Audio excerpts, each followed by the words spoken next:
تبارك الذي بيده الملك وهو على كل شيء قدير الذي خلق الموت والحياة ليبلوكم أيكم أحسن عملا وهو العزيز الغفور الذي خلق 7 سماوات طباقا ما ترى في خلق الرحمن من تفاوت فارجع البصر هل ترى من فطور ثم ارجع البصر كرتين ينقلب إليك البصر خاسئا وهو حسير ولقد زينا السماء الدنيا بمصابيح وجعلناها رجوما للشياطين وأعتدنا لهم عذاب السعير وللذين كفروا بربهم عذاب جهنم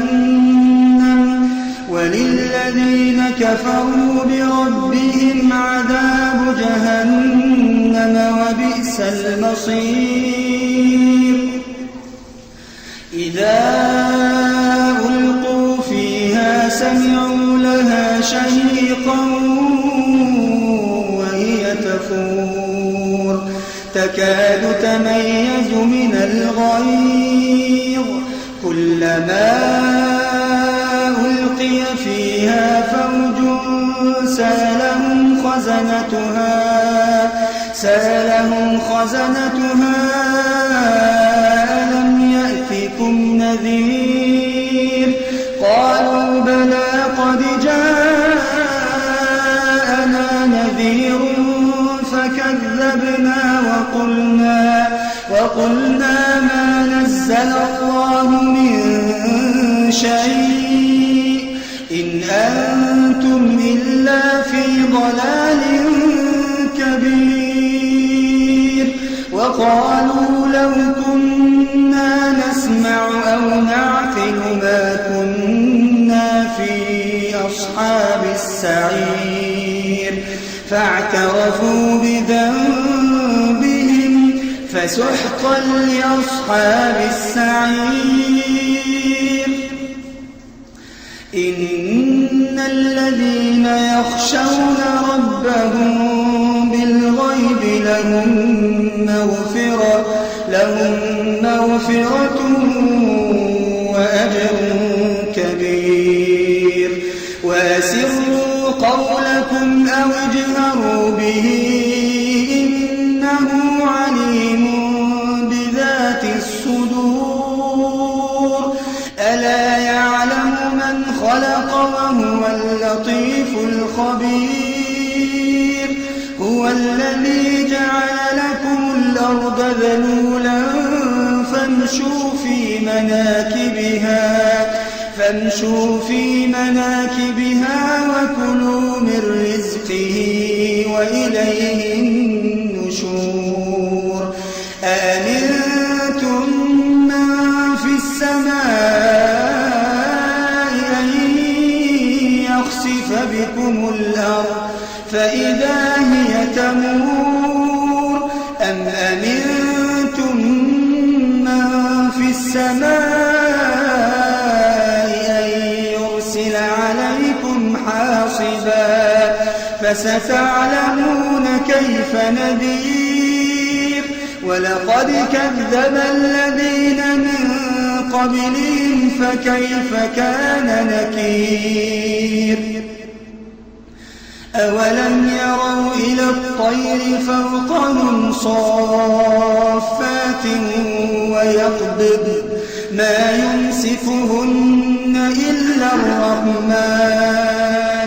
إنه بكل شيء بصير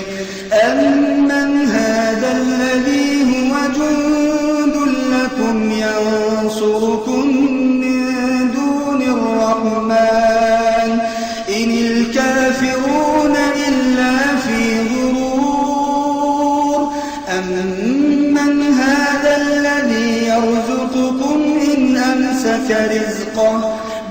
لجوا في عتو ونفور أفمن يمشي مكبا على وجهه أهدى أمن يمشي سويا على صراط مستقيم قل هو الذي أنشأكم وجعل لكم السمع والأبصار والأفئدة قليلا ما تشكرون قل هو الذي ذرأكم في الأرض وإليه تحشرون ويقولون متى هذا الوعد إن كنتم صادقين قل إنما العلم عند الله وإنما أنا نذير مبين فلما رأوا زلفة سيئت وجوه الذين كفروا وقيل هذا الذي كنتم به تدعون